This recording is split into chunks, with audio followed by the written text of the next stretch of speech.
Hola a todos, soy Mónica Hacha, dietista, nutricionista y tecnóloga de los alimentos.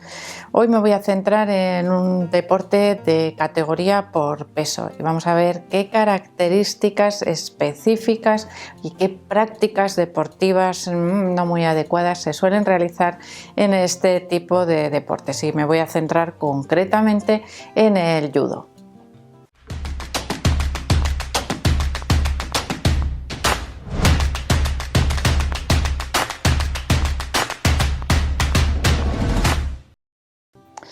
El judo es un deporte, vamos a decir, explosivo, porque requiere unos reflejos muy rápidos y además en competición, bueno, los entrenamientos pueden ser más parecidos a otro tipo de deportes, pero en competición, las competiciones son muy cortitas, unos 4 o 5 minutos en función de si es masculino, si es femenino o de las categorías. Bueno, en principio son deportes de duración muy corta, con lo cual tienen ciertas diferencias en relación a la mayoría de los deportes, que son de duración un poquito más larga o muchísimo más larga. Ya hemos hablado también de dietas especiales o cómo debe ser la alimentación en deportes de larga duración, de larga intensidad, en velocistas, en deportes de estética.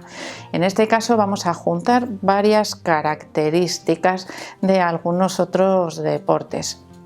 Una, como ya os he dicho, es la explosividad un poco del deporte. Como es muy corto, con muchos reflejos, reacciones muy rápidas, necesitamos tener unos buenos depósitos de glucógeno, porque son los que nos dan esa chispa, esa actividad tan rápida, esa reacción tan rápida. ¿Qué ocurre? Que los depósitos de glucógeno se pierden, se disminuyen, se vacían rapidísimo porque son muy pequeños. Tenemos solo una pequeña cantidad de glucógeno concentrada en los músculos y otro poco concentrado en nuestro hígado. ¿Cuál es el que nos interesa a nivel del judo? El tenerlos bien, con una buena recarga, pues las fibras musculares, los depósitos de glucógeno de los músculos, que son los que nos van a permitir tener esa agilidad también en el deporte, sobre todo en las competiciones de judo. Porque durante los entrenamientos se trabaja mucho, por supuesto, la agilidad, la rapidez, pero también la masa muscular, y se trata de tener cuerpos fibrosos, cuerpos con un porcentaje de grasa corporal bajo, para que sean más ágiles, más fáciles de mover, es decir, con menos peso. Porque esa es otra de las características de la práctica deportiva del judo. Son deportes que se practican, como la mayoría de las artes marciales, por categorías de peso. Y muchas veces algunos deportistas que están ahí rozando el límite entre dos categorías de peso pueden realizar algunas prácticas, algo que no es muy beneficioso para jugar con ese peso. Evidentemente, si yo me muevo, imaginaros que la categoría cambia a los 60 kilos y mi peso oscila habitualmente entre los 59 y los 61, ¿dónde voy a querer competir? Pues evidentemente en la categoría inferior, que es la que me va a permitir tener una ventaja frente a mis competidores, aunque no siempre en la práctica del judo puede ser una ventaja, porque como hemos visto, pesos inferiores pueden tener más agilidad también a la hora de moverse, en relación a otros deportes de categoría de peso en los que la fuerza puede tener más importancia. Y en este caso, bueno, pues ahí combinamos un poco la fuerza con la agilidad, y entonces debemos plantearnos si realmente queremos bajar ese pequeño peso que nos impide estar en una categoría inferior, o si realmente queremos aumentar un poco, que podríamos hacerlo en base a masa muscular, para competir mejor en una categoría superior. Esto es algo que no deberíamos hacer de un día para otro, sino que debería formar parte de nuestra planificación de entrenamientos y de temporada deportiva, porque el trabajo muscular para aumentar ese peso y competir en la categoría superior, bueno, pues es un trabajo de tiempo. Sin embargo, ¿qué ocurre? Que en el caso contrario, en el de querer descender 1 o 2 kilos, por ejemplo, para entrar en una categoría inferior, también debería ser un trabajo de tiempo para ajustar el peso a esa categoría. Sin embargo, es algo que se suele hacer en las horas o días previos a la competición.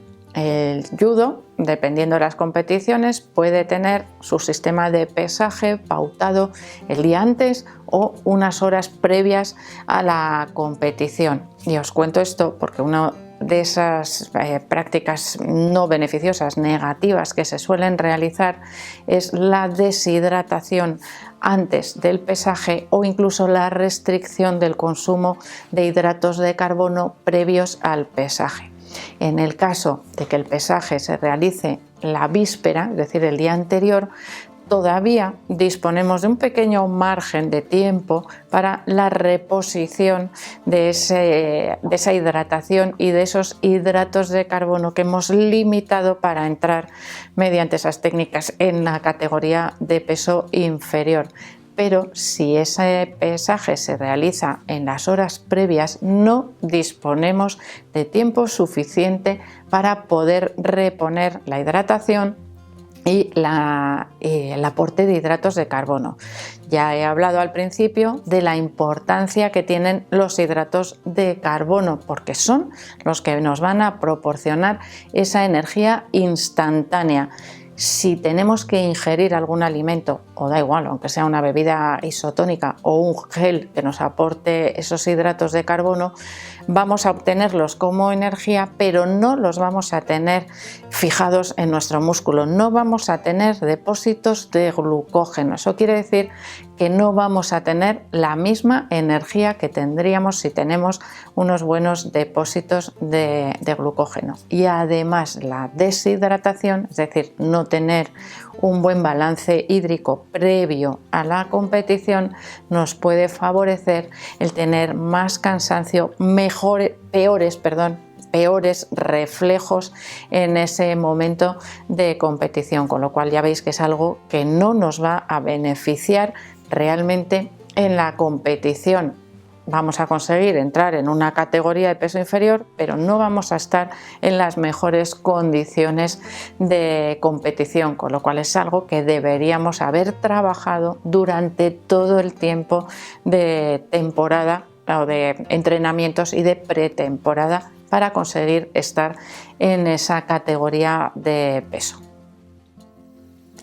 El aporte de carbohidratos complejos en la dieta de un judoka pues debe ser, como os he dicho, importante. Y aquí voy a explicaros por qué se restringen antes, en lugar de hacer una recarga previa a la competición. ¿Por qué se restringen? Pues porque los carbohidratos retienen parte del líquido, es decir, con esos depósitos de glucógeno aumentamos también la hidratación que contienen nuestras fibras musculares. Por eso muchas veces con las recargas de hidratos de carbono previas a las competiciones tenemos la sensación de que estamos como un poco más voluminosos, más hinchados, porque esos hidratos de carbono retienen líquido.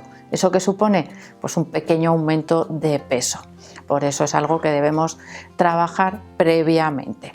E insisto, también os voy a recordar que el aporte de proteínas en el caso de los judokas también es importante y nos moveríamos en una horquilla pues de alrededor de 1,5, incluso llegando hasta 2 gramos por kilogramo de peso. Y en el caso de las grasas, por supuesto que tendríamos que aportar grasas, como siempre os digo, grasas saludables, tener bastante, vamos a decir, aporte de ácidos grasos omega 3, bien a través del pescado o bien a través de frutos secos, semillas o incluso en algunos casos recurriendo a la suplementación para mejorar la recuperación y prevenir también la lesión de esas fibras musculares. Así que bueno, ya sabéis que insisto mucho en los deportes de categoría de peso, en lo malo que puede resultar. Si lo hacemos una vez no vamos a notar efectos negativos, pero si lo hacemos de manera continuada, esas técnicas de deshidratación, restricción de hidratos de carbono, a largo plazo nos van a provocar también problemas de salud. Así que tenemos que valorar perfectamente, realizar ese ajuste en nuestra categoría con tiempo, ajustar el peso de manera real, no de manera ficticia, porque realmente no nos va a proporcionar ningún tipo de beneficio, tampoco durante la práctica de la competición, porque nos va a restar rendimiento deportivo. Así que es algo que tenemos que tener siempre en cuenta.